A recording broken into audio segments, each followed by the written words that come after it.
Tsitsi Dangarembga's Nervous Conditions, 1988, is a powerful and critically acclaimed debut novel that explores themes of colonialism, gender inequality, education, and psychological conflict in 1960s Rhodesia, now Zimbabwe. It is the first book in a semi-autobiographical trilogy and centers on the life of a young girl, Tambudzi, Tambu, as she struggles to assert her identity within a society shaped by patriarchal and colonial oppression. The title, taken from Jean-Paul Sartre's preface to The Wretched of the Earth, alludes to the psychological dislocation that colonized peoples experience, a dislocation compounded by race, gender, and class. Dangarembga gives voice to African female subjectivity with rare nuance, presenting a coming-of-age story that critiques the multiple layers of oppression that shape and distort the lives of black women under colonial rule. Tambu's early life, poverty and patriarchy. The novel begins with Tambu's stark declaration, "I was not sorry when my brother died." This shocking opening sets the tone for a narrative that interrogates traditional familial and gender structures. Tambu, a bright and ambitious girl, grows up in a poor rural village in colonial Rhodesia. Her family, particularly her father Jeremiah, does not see the value of educating girls, and her brother Namo is prioritized for schooling despite Tambu's superior intellect and commitment. Denied formal education because of her gender and family's poverty, Tambu takes it upon herself to raise money to attend school by growing and selling maize. Her resolve leads to success, earning her the admiration of her uncle, Babamukuru, who later offers to take her into his care. Life at the mission, education and alienation. Tambu moves to the mission where her uncle Babamukuru, a Western-educated patriarch, lives with his family. At the mission school, Tambu is exposed to new ideas and opportunities, but she also becomes acutely aware of the social hierarchies shaped by colonialism and gender. While she benefits from her uncle's support, she increasingly recognizes the contradictions in his attitudes, especially his authoritarian control over his family and his internalization of colonial values. Tambu forms a close bond with her cousin Nyasha, Babamukuru's daughter, who has recently returned from England. Nyasha is articulate, rebellious, and painfully aware of the oppressive structures around her. Unlike Tambu, who still hopes education will be her liberation, Nyasha has already seen the psychological cost of straddling two cultures and is unraveling under the weight of her fractured identity. Nyasha's struggle and Tambu's awakening. Nyasha becomes a foil to Tambu. While Tambu is still optimistic and cautious, Nyasha is defiant and self-destructive. Her experiences in England have alienated her from her family and culture, and her struggle to maintain control manifests in an eating disorder and mental breakdown.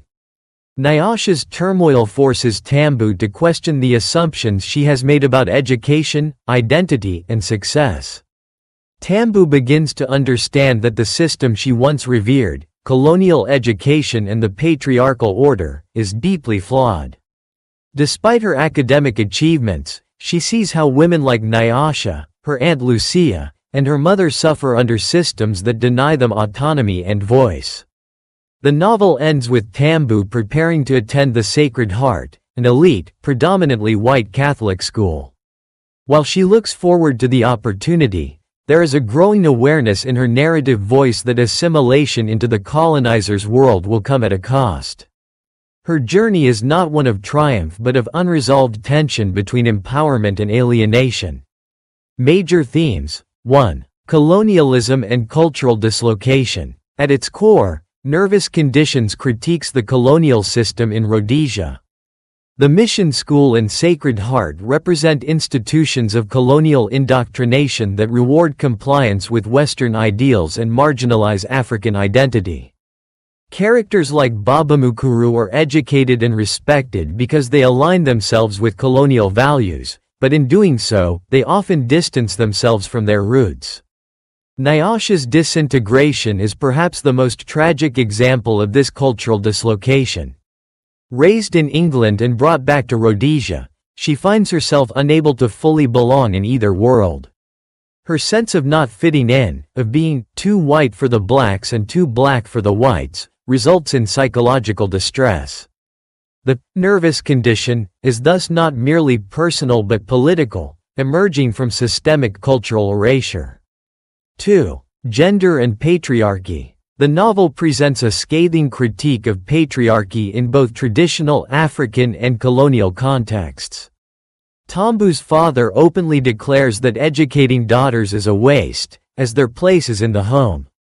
Her mother, overwhelmed by childbearing and poverty, embodies the silenced suffering of rural women. Even within the seemingly progressive world of the mission, Baba Mukuru exercises authoritarian control over his wife and children. His daughter Nyasha and wife Maiguru are both educated, yet still subjected to his dominance.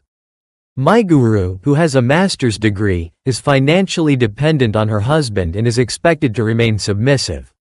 The novel shows that gender oppression transcends class and education. 3. Education. A double-edged sword.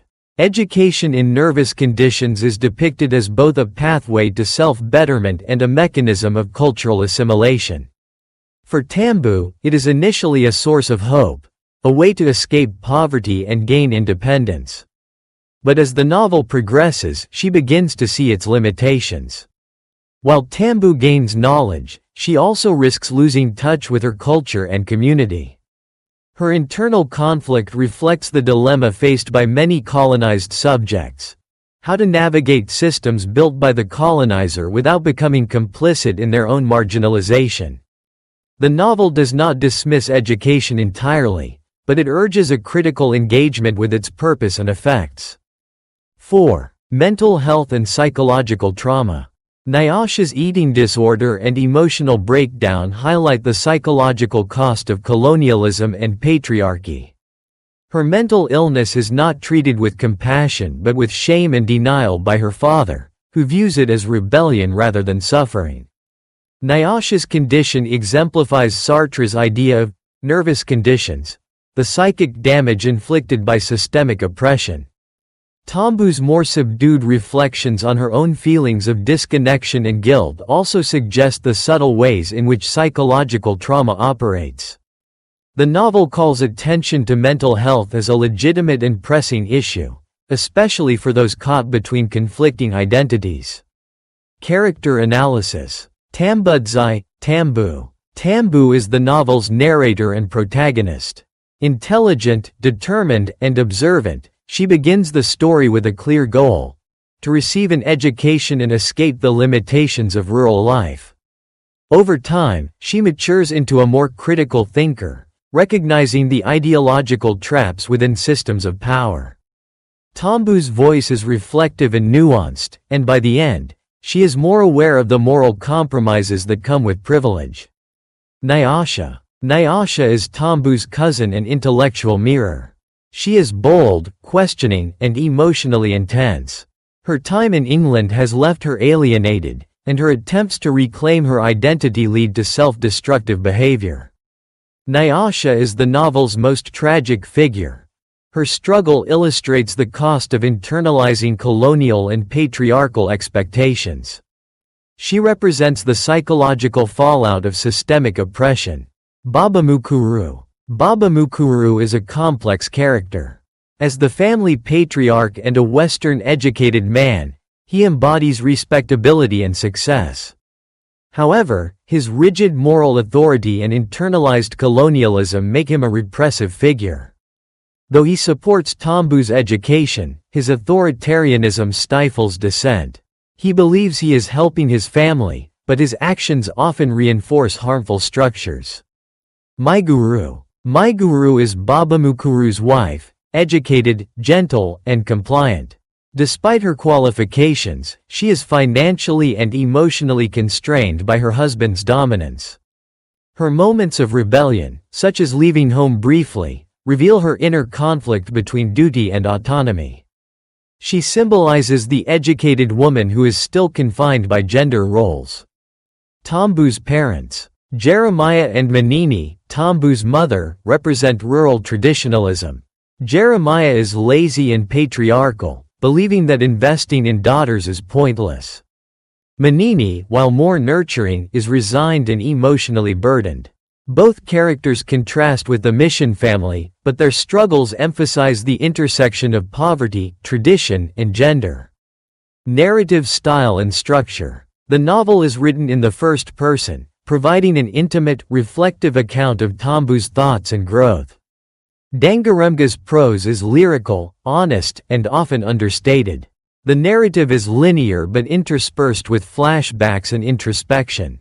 The use of Shona words and cultural references adds authenticity and grounds the narrative in its Zimbabwean setting.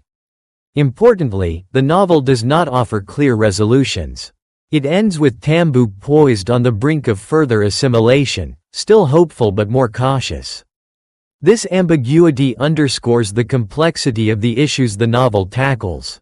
Conclusion. Nervous Conditions is a landmark novel in African and feminist literature. Tsitsi Dangarembga weaves a poignant coming-of-age story with a sharp critique of colonialism, patriarchy, and cultural alienation. Through Tambu's journey, the novel explores the costs of success in a system rigged against the marginalized and poses challenging questions about identity, voice, and survival. Rather than a story of triumph, it is a story of awakening. Tambu's nervous condition is not just her own. It is shared by a generation caught between tradition and modernity, home and exile, silence and speech. Dangarembga's novel remains deeply relevant, resonating with readers worldwide as a testimony to the resilience of those who strive to think, speak, and exist in the face of erasure.